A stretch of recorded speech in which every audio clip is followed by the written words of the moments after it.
திருச்சி மாவட்டம் துறையூரில் லஞ்சம் வாங்கும்போது கையும் களவுமாக சிக்கிய நில அளவையர். திருச்சி மாவட்டம் துறையூர் அருகே உள்ள பொன்னுச்சங்கம்பட்டியை சேர்ந்த முருகேசன் என்பவர் தான் சமீபத்தில் வாங்கியிருந்த 31 சென்ட் நிலத்திற்காக FMB நகல், புல வரைபட நகல் விண்ணப்பித்திருந்தார். இதற்காக நில அளவையர் ராஜாவை அணுகிய போது 7000 லஞ்சம் கேட்டதாக கூறப்படுகிறது. லஞ்சம் தர விரும்பாத முருகேசன் லஞ்ச ஒழிப்புத்துறைக்கு தகவல் அளித்திருந்தார். அதன் பெயரில் இன்று முதல் தவணையாக 5000 லஞ்சம் பணத்தை நில அளவையர் ராஜாவிடம் கொடுத்த போது அங்கு மறைந்திருந்த லஞ்ச ஒழிப்பு போலீசார் நில அளவையர் ராஜாவை கையும் களவுமாக பிடித்தனர்.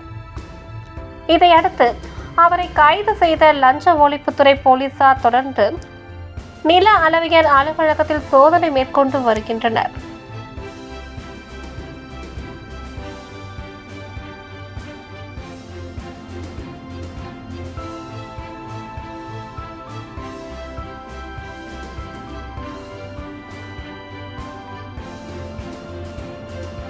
செய்திகளை உடனுக்குடன் தெரிந்து கொள்ள தீரன் நியூஸ் சேனலை சப்ஸ்கிரைப் செய்யுங்கள் மற்றும் பெல் பட்டனை அழுத்தி விடுங்கள்.